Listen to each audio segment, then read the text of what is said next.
এই কর্মসূচির প্রধান দুটি উদ্দেশ্য আমাদের একটি হচ্ছে যে আজকের মধ্যে আমাদের ব্র্যাকসুর রোডম্যাপ ঘোষণা করতে হবে এবং ডিসেম্বরের প্রথম সপ্তাহের মধ্যে আমাদের ব্র্যাকসু নির্বাচন দিতে হবে। তা না হলে আমরা দেখেছি যে আসলে ব্র্যাকসু আমরা খুব সহজে এই যে আজকে পর্যন্ত আমাদের গঠনতন্ত্র এসেছে আমরা এটা সহজে পাইনি।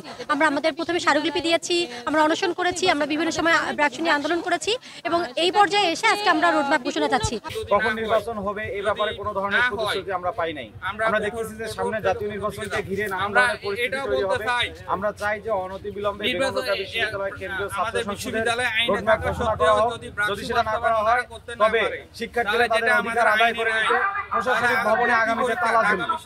প্রথমত হচ্ছে ব্র্যাকসু যে নির্বাচন সামনে আছে তার জন্যই মূলত এখানে দাঁড়ানো এবং অবশ্যই এটা যৌক্তিক।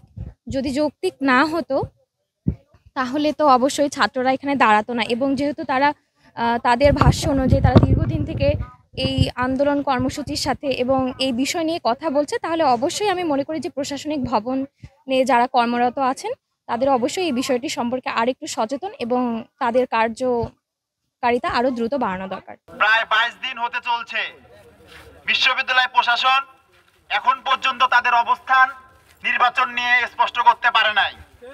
এই বিশ্ববিদ্যালয়ের শিক্ষার্থীরা ব্র্যাকসু নিয়ে যে ভাবনা, যে আবেগ, তাদের যে চিন্তার প্রতিফলন ঘটছে, বিশ্ববিদ্যালয়ের শিক্ষার্থীরা প্রতিনিয়তই ব্র্যাকসু নিয়ে একটা উৎকণ্ঠা প্রকাশ করছে যে আসলে কি ব্র্যাকসু বিশ্ববিদ্যালয়ে প্রতিষ্ঠিত হবে কি হবে না।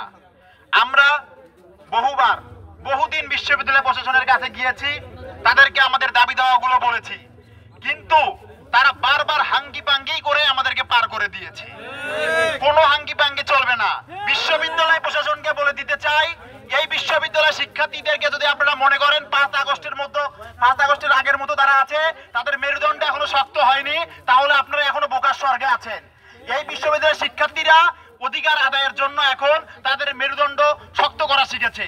তাদের দাবি দাওয়াগুলো আদায়ের জন্য তারা সব সময় সচেষ্ট আছে। বিশ্ববিদ্যালয় প্রশাসনের কাছে আমরা যখনই যাই তারা আমাদেরকে এটা ওটা বুঝিয়ে সময় লাগবে, আমাদেরকে কাজ করতে হবে, আমাদের একাডেমিক কাজ আছে, আমাদের এটা করতে হয়, আমাদের ওটা করতে হয়, আপনাদের সবই হয়। তাহলে বিশ্ববিদ্যালয়ের এই নির্বাচন দেওয়ার জন্য আপনারা আমাদেরকে বারবার বলেন যে আপনারা উদার, আপনাদের ভিতর থেকে কোনো সমস্যা নাই, কিন্তু আপনাদের মুখে একটা কিন্তু অন্তরে আরেকটা আমরা বারবার লক্ষ্য করছি। বিধি তৈরি করবে এবং তার সিন্ডিকেটে পাস করবে। এখন আমাদের প্রশ্ন, আচরণ বিধি দিয়ে কি আমাদের ব্র্যাকসু বাস্তবায়ন করবে নাকি আগামী জাতীয় নির্বাচন বাস্তবায়ন করবে? প্রশ্ন। ওনারা যেভাবে আচরণ বিধি তৈরিতে সময় নিচ্ছে তাতে মনে হয় না আমাদের ব্র্যাকসু দিতে ওনারা ইচ্ছুক। আমার মনে হয় ওনারা জাতীয় ইলেকশন বাস্তবায়নের জন্য এই আচরণ বিধিটা তৈরি করতেছে। আমরা দেখি এই ক্যাম্পাসে শিক্ষার্থীদের যত ধরনের অধিকার আছে তা আমরা